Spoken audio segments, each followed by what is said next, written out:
रक्षाबंधन ये सिर्फ एक त्योहार ही नहीं, किंतु भाई बहन के रिश्ते को और अटूट और गहरा बनाए जाने वाला दिन है।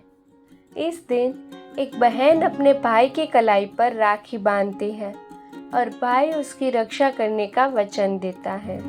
सुप्रिया लगभग 20 साल की थी। वो उसके माता पिता की इकलौती संतान थी। सुप्रिया का कोई भाई नहीं था, तो वो उसके पड़ोस में रहने वाले सूरज को हर साल राखी बांधती थी, क्योंकि उसकी भी कोई बहन नहीं थी। वो दोनों सगे भाई बहन न होते हुए भी उनका रिश्ता बहुत गहरा था। राखी का त्योहार आने वाला था, पर इस बार सुप्रिया बिल्कुल खुश नहीं थी, क्योंकि सूरज और उसका पूरा परिवार विदेश में शिफ्ट हो गए थे और उसके बाद उसका कोई कांटेक्ट भी नहीं हो पाया था। आज राखी का त्योहार था। बहन अपने भाइयों को राखी बांध रही थी, पर सुप्रिया अपने कमरे में उदास बैठी थी, क्योंकि अभी तक सूरज का कोई फोन, मैसेज या फिर उसकी कोई खबर नहीं आई। उसका घर में मन नहीं लग रहा था और उसने पार्क में जाकर बैठने का सोचा। वो घर से निकली और जहाँ वो और सूरज खेलते थे, उस पार्क के बेंच पर जाकर बैठ गई। उस दिन उसे सूरज की इतनी याद आ रही थी कि उसकी आंखों से आंसू बहने लगे। तब उसे एक आवाज सुनाई दी। सुप्रिया। उसने तुरंत वो आवाज पहचान ली। वो आवाज सूरज की थी। सुप्रिया उसे देखकर बहुत खुश हो गई।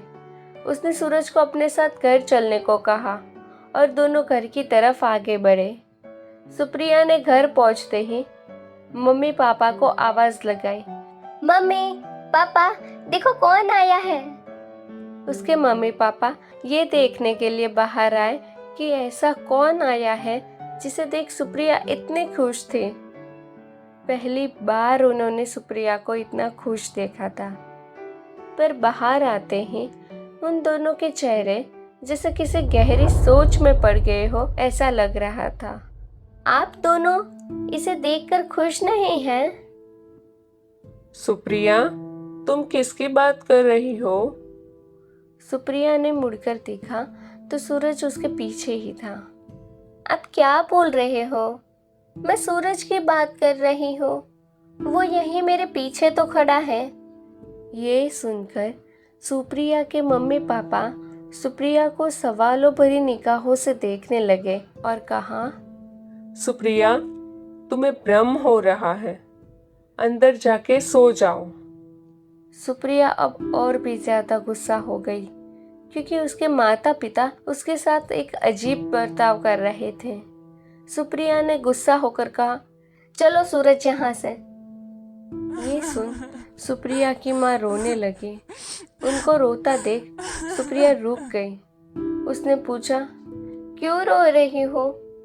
तब उसकी माँ ने बताया कि बेटा, सूरज इस दुनिया में नहीं है। ये सुन सुप्रिया कुछ समझ नहीं पा रही थी, क्योंकि सुप्रिया और सूरज दोनों साथ में घर आए थे। ऐसा नहीं हो सकता माँ। उसकी माँ ने कहा, ऐसा ही है बेटा। सूरज और उसका पूरा परिवार जब विदेश जाने के लिए रवाना हुए थे, तब रास्ते में उनका एक्सीडेंट हो गया था और वो सब मारे गए थे। और तू ये दुख झेल न पाती, इसलिए हमने तुझे ये बात न बताई थी। तो फिर सूरज यहाँ कैसे हो सकता है?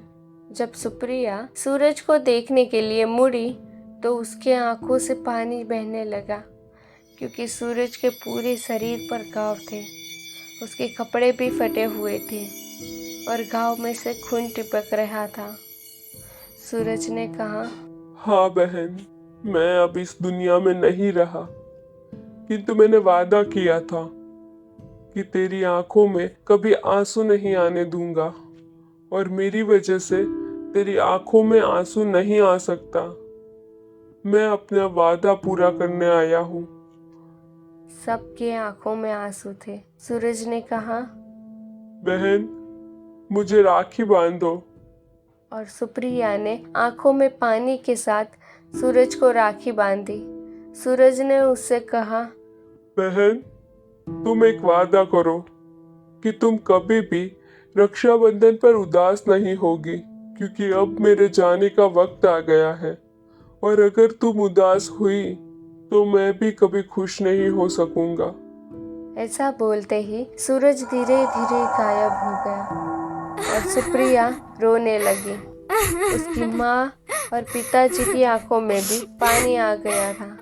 अब सुप्रिया हर साल सूरज के फोटो को राखी बांधकर अपना त्योहार खुशी से मनाती है।